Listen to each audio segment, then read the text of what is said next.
बिस्मिल्लाहिर्रहमानिर्रहीम। अस्सलामुअलैकुम। आपको हमारे चैनल फ़न और फैक्ट्स में खुश आमदीद। चलते हैं आज की वीडियो की जानिब। अगर अभी तक आपने पहला पार्ट नहीं देखा तो आप डिस्क्रिप्शन में दिए गए लिंक पर क्लिक करें और इसी वीडियो का पहला पार्ट देखें।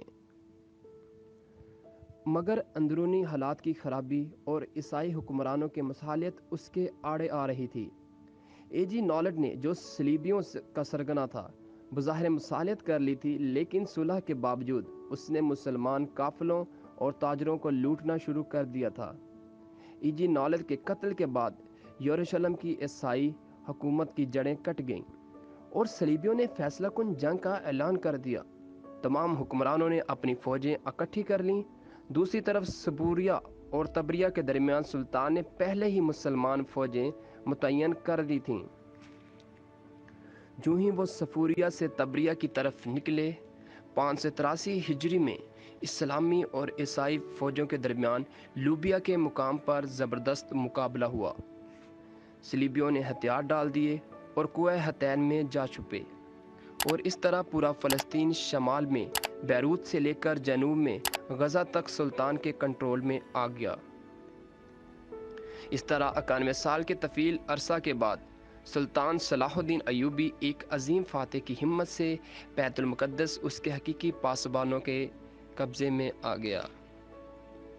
उसके बाद मुअत्तद बार सलीबियों ने दोबारा कब्ज़ा की कोशिश की, मगर सुल्तान ने हर बार उसे नाकाम कर दिया और उनको मुंह की खाना पड़ी। बैतुल मुक़द्दस पर सुल्तान की अमलदारी ने पूरे यूरोप के मजहबी जज्बात को इस कदर भड़का दिया कि यूरोप के 3 बादशाहों, इंग्लिस्तान के बादशाह रिचर्ड, फ्रांस के ऑगस्टन और जर्मनी के फ्रेडरिक ने मुतहदा फ़ौजें तैयार कीं जो बहर रूम से इक्का तक पहुंच गईं। सुल्तान ने उनसे नबर्द आज़मा होने के लिए इस्लामी ममालिक के हुक्मरानों से मदद तलब की, जो ना मिल सकी और आखिरकार उसे खुद ही मुकाबला करना पड़ा। इक्का और अस्कलान के करीब 3 साल तक ये जंगें जारी रहीं। आखिरकार एक दिन जर्मनी का बादशाह फ्रेडरिक दरिया अबूर करते हुए डूबकर मर गया और उसकी फ़ौज के हौसले पस्त हो गए। उधर बादशाह इंग्लिस्तान और फ्रांस बीमार हो जाने पर सुलह की दरख्वास्त कर दी। इक्का और अस्कलान के साहली इलाकों के कब्ज़े को तस्लीम कर लिया। उनको बैतुल मुक़द्दस की ज़ियारत की इजाज़त दे दी गई और इस तरह 100 साला जंग का 588 हिजरी में ख़ात्मा हो गया। सुल्तान सलाहुद्दीन अयूबी न सिर्फ इस्लाम का सिपाही था, बल्कि एक अजीम फातेह, अजीम इंसान था और फ़राख दिली में उसका कोई सानी न था। अमूमन ये ख्याल किया जाता है कि जो जंगें मजहबी बुनियादों पर लड़ी जाएं, वो अमूमन आतिश इंतकाम से लबरेज होती हैं और बाज़ औक़ात फ़ातिहीन सब्र का दामन छोड़ देते हैं।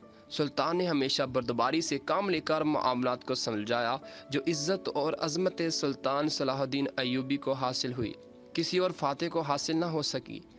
बैतुल मुक़द्दस की फ़तह भी उस अजीम इंसान और मुजाहिद आज़म की फ़राख दिली और अज़मत का सबूत है, जिसने बैतुल मुक़द्दस और आलम इस्लाम का तहफ़्फ़ुज़ करके मुसलमान के खोए हुए वक़ार और अज़मत को दोबारा बहाल किया।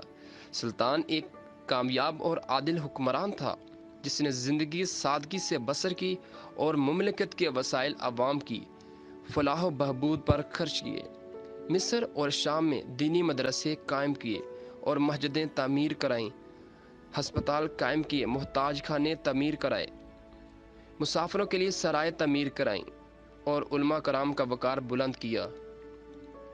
सुल्तान के कारनामों से कुरूने ओला के मुसलमानों की याद ताज़ा हो गई। वो एक रासुकुल अकीदा पक्का मुसलमान था। जंगी कारनामों और सीरत की वजह से सुल्तान सलाहुद्दीन अयूबी का नाम मुजाहिद इस्लाम के तौर पर हमेशा कायम रहेगा। मुसलसल हालत जंग की वजह से सुल्तान की सेहत ख़राब हो गई और आखिरकार बुखार की वजह से उसने 55 साल की उम्र में 4 मार्च 1193 को जाने आफरीन के हवाले कर दी। ये थी आज की हमारी वीडियो। अभी तक अगर आपने हमारा चैनल सब्सक्राइब नहीं किया तो चैनल सब्सक्राइब कर दें और बेल के आइकन पर क्लिक कर दें। शुक्रिया।